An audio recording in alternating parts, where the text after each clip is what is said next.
hindi ka niya tinawagan, hindi ka niya pinapapunta. Kailangan niya ako. Hindi naman kailangan tawagan niya ako para alam ko kailangan niya ako eh.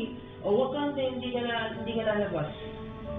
Ate, saglit lang ako. Hindi ka lalabas. Ang Sige kulit na, mo, te. hindi ka lalabas. Uuwi din ako agad. Ay, ang tanga na ba? Hindi ka nga nila inaano. Ilang oras na lang, dito ka lang sa loob ng bahay. Ate, kayo lang naman yung naniniwala. Hindi naman ako naniniwala na mamalasing. Katao naman ang gumagawa O ng whatever kamalasan it is, basta hindi ka lalabas.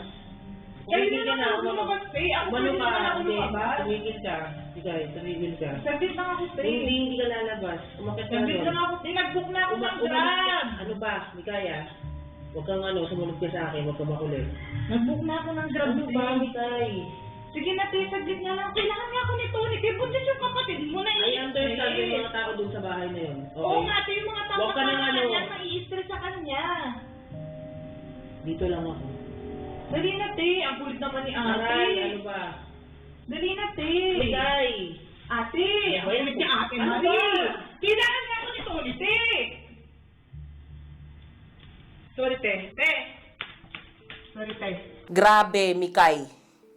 Huwag mo mga. Lumabas ka!